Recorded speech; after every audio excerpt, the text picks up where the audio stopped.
Hey everyone, welcome back to our channel, where we delve into the most spine-chilling and unsettling stories you've ever heard. Today, we have a particularly eerie tale for you, a true story about a new house that turned out to be anything but a dream home. So, sit back, turn off the lights, and prepare yourself for a journey into the unknown. This is a disturbing new house horror story that will make you think twice about moving. Our story begins with a young couple, Sarah and Mark, who had just bought their first home together. It was a beautiful old Victorian house, nestled in a quiet, picturesque neighborhood. They were thrilled to start their new life there, imagining all the wonderful memories they would create.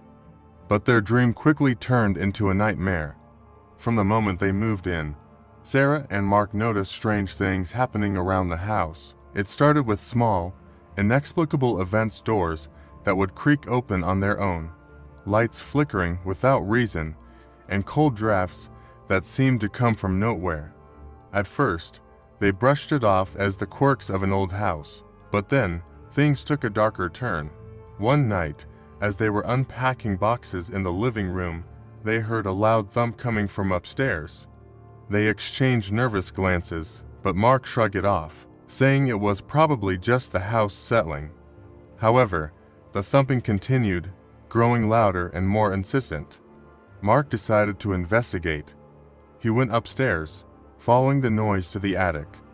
The door was slightly ajar, and a cold draft blew through the crack. As he pushed the door open, a sense of unease washed over him.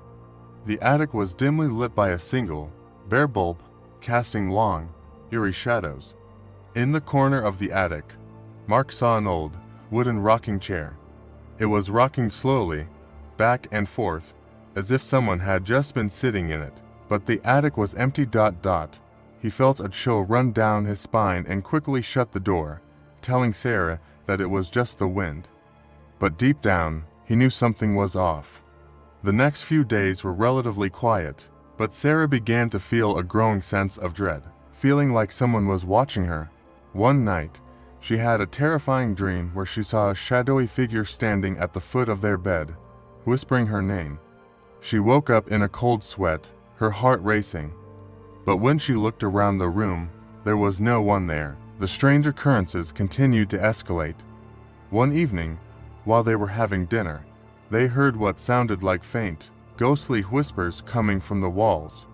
They couldn't make out any words, but the sound sent shivers down their spines. Desperate for answers, Sarah and Mark decided to do some research on the history of the house. They went to the local library and found some old newspapers. What they discovered was horrifying. The house had a dark past. In the early 1900s, it had belonged to a family who experienced a series of tragic events. The father had gone mad and murdered his wife and children before taking his own life. Since then, every family that had lived in the house reported strange occurrences and left soon after. Armed with this chilling information, Sarah and Mark decided to seek help. They contacted a paranormal investigator named Claire, who agreed to come to their house and see if she could uncover the source of the disturbances. Claire arrived with her equipment and spent the night in the house. She set up cameras and audio recorders in every room, hoping to capture any evidence of paranormal activity. As the night wore on, the house seemed to come alive with strange sounds and eerie whispers. In the middle of the night, Claire conducted a seance, trying to communicate with any spirits that might be present. She felt a cold presence and heard faint whispers. Suddenly, the rocking chair in the attic began to rock violently, and the temperature in the room dropped dramatically. Claire asked the spirit what it wanted, and through a series of knocks and whispers, she deciphered a chilling message: "Leave, now." The next morning, Claire reviewed the footage and found several instances of inexplicable activity: doors opening and closing on their own, strange shadows moving across the walls, and faint, ghostly voices. She advised Sarah and Mark to leave the house immediately. The spirits were clearly disturbed and did not want them there. Terrified, Sarah and Mark decided to follow Claire's advice. They packed their belongings and moved out of the house that very day. They found a new place to live and never looked back. To this day, they still remember the horror they experienced in that house. It was a stark reminder that sometimes the past leaves a lingering presence, and not all houses are meant to be homes. So, the next time you move into a new place, be mindful of its history. You never know what secrets it might hold, or what spirits might be waiting to greet you. Story number 2. Next story centers around the Johnson family: James, his wife, Lisa, and their 2 young children, Emma and Max. The Johnsons had recently moved from the city to the suburbs, eager to start fresh in a quiet neighborhood. They found a charming colonial house at the end of a cul-de-sac, with a large backyard perfect for the kids to play in. It seemed like the perfect place to raise a family. But from the very first night, something felt off. As they were unpacking boxes in the living room, Lisa noticed a peculiar smell, like something damp and musty. They chalked it up to the house being closed up for a while and decided to air it out. As the days passed, the smell persisted, and strange things began to happen. It started with small, inexplicable events: lights flickering, footsteps echoing in empty rooms, and doors creaking open on their own. Emma and Max complained about having bad dreams, but James and Lisa dismissed it as the stress of moving. Then, one evening, things took a darker turn. James was working late in his home office when he heard a faint whispering coming from the attic. He paused, listening intently. The whispers were indistinct, but they sent a chill down his spine. He decided to investigate, grabbing a flashlight and heading up the narrow staircase. The attic was cold and dark, filled with old furniture and forgotten belongings. As James shone his flashlight around, he saw something that made his blood run cold: an old, tattered doll sitting in a rocking chair, its eyes seemingly following him. The whispers grew louder, almost as if they were coming from the doll itself. James quickly backed out of the attic, slamming the door shut behind him. He told Lisa about the incident, but she laughed it off, saying he was just tired and imagining things. However, James couldn't shake the feeling that something was terribly wrong. The following nights were filled with strange occurrences. Emma and Max woke up screaming, saying they saw a shadowy figure standing in their room. Objects would move on their own, and the eerie whispers became more frequent and intense. Desperate for answers, James decided to do some research on the house's history. He discovered that the house had once belonged to a reclusive woman named Margaret, who was rumored to be a witch. Margaret had died under mysterious circumstances, and since then, the house had a history of strange happenings. Determined to protect his family, James contacted a local paranormal investigator named Rachel. Rachel agreed to come to the house and see if she could uncover the source of the disturbances. Rachel arrived with her equipment and began her investigation. She set up cameras and audio recorders in every room, hoping to capture any evidence of paranormal activity. As night fell, the house seemed to come alive with strange sounds and eerie whispers. Rachel conducted a seance in the living room, trying to communicate with any spirits that might be present. She felt a cold presence and heard faint whispers. Suddenly, the temperature in the room dropped, and the lights flickered violently. Through a series of knocks and whispers, Rachel deciphered a chilling message: "She is here." Rachel asked the spirit who she was, and the answer sent shivers down her spine. Margaret. The rocking chair in the attic began to rock violently, and the old doll's eyes seemed to glow with an unnatural light. The whispers grew louder, filling the house with an oppressive, sinister energy. Rachel advised the Johnsons to leave the house immediately. The spirit of Margaret was clearly disturbed and did not want them there. She believed that Margaret's spirit was attached to the doll, and as long as it remained in the house, the disturbances would continue. Terrified, the Johnson family packed their belongings and moved out of the house that very night. They found a new place to live and never looked back. To this day, the Johnsons still remember the horror they experienced in that house. It was a stark reminder that sometimes the past refuses to stay buried, and not all houses are meant to be homes. The memory of the whispers and the eerie doll still haunt their dreams, a chilling reminder of their time in the house. Story number 3. Next story begins with Daniel, a single father who had just moved into a charming two-story house with his daughter, Emily. The house was a recent purchase, an old but well-maintained property located on the outskirts of town. Daniel hoped that the new house would be a fresh start for them, a place where they could rebuild their lives after the recent passing of Emily's mother.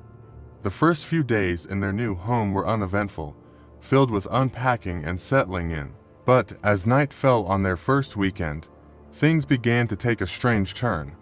Emily came to Daniel one evening, clutching her favorite stuffed bear and whispering that she heard voices coming from the walls. Daniel, wanting to comfort his daughter, assured her it was just the house settling and that old homes often made strange noises. But that night, as Daniel lay in bed, he heard it to soft, indistinct whispers that seemed to emanate from the walls around him. He sat up, straining to hear more clearly, but the whispers stopped as abruptly as they had begun. Shaking it off as his mind playing tricks on him, Daniel tried to go back to sleep, but a sense of unease lingered. Over the next few nights, the whispers grew louder and more persistent. Emily would wake up crying, saying the voices were getting closer. Daniel began to notice other strange occurrences: doors that would creak open on their own, lights that would flicker without reason, and cold drafts that seemed to come from nowhere. One evening, as Daniel was tucking Emily into bed, she told him about a woman she had seen in her room. She described the woman as having long, dark hair and wearing a white dress. "She stands at the foot of my bed and watches me," Emily said, her eyes wide with fear. Daniel felt a chill run down his spine, but tried to remain calm for Emily's sake. He told her it was just a bad dream and that she was safe. But that night, he couldn't shake the feeling that someone was indeed watching them. The next day, Daniel decided to investigate the history of the house. He went to the local library and found old records that revealed the house had once belonged to a woman named Agnes, who had lived there in the early 1900s. Agnes had been a recluse, rarely seen by neighbors, and she had died under mysterious circumstances. Some rumors even suggested that she had been involved in occult practices. Determined to protect his daughter, Daniel contacted a local medium named Rebecca, hoping she could shed some light on the strange occurrences. Rebecca agreed to visit the house and conduct a seance to try to communicate with any spirits that might be present. When Rebecca arrived, she immediately sensed a strong, oppressive energy in the house. She set up candles and instructed Daniel and Emily to join her in the living room. As the seance began, the temperature in the room dropped, and the candles flickered violently. Rebecca closed her eyes and began to speak, asking any spirits present to reveal themselves. Suddenly, the room filled with the sound of whispers, growing louder and more distinct. Rebecca's face contorted with concentration, and she began to relay a message. "She is here, Agnes. She does not want to leave." The whispers grew louder, almost deafening, and the room seemed to pulse with a malevolent energy. Rebecca's voice trembled as she continued, "Agnes is angry. She feels betrayed, abandoned. She seeks revenge on those who disturb her peace." At that moment, one of the candles was blown out by an unseen force, plunging the room into partial darkness. Rebecca's eyes snapped open, and she looked directly at Daniel and Emily. "You must leave this house. Agnes will not rest until she is alone again." Terrified, Daniel and Emily quickly packed a few belongings and left the house that night, staying with friends until they could find a new place to live. They never returned to the house, and it was eventually sold to another unsuspecting family. Daniel often thought about their time in that house, the whispers, and the chilling presence of Agnes. He knew that some places held onto the past more tightly than others, and not all spirits were willing to let go. To this day, the new owners of the house have reported strange occurrences and have sought help from paranormal experts. The legend of Agnes and her restless spirit continues to haunt the house, a chilling reminder of the darkness that can linger within. So, the next time you move into a new home, be mindful of its history. You never know what secrets it might hold, or what spirits might be waiting to greet you. Thank you for joining me on this chilling journey. If you enjoyed this story and want to hear more like it, be sure to like, subscribe, and hit the bell icon to get notified every time we upload. Remember, sometimes the past refuses to stay buried, and not all homes are as welcoming as they seem. Stay safe, and until next time, keep your eyes open and your lights on.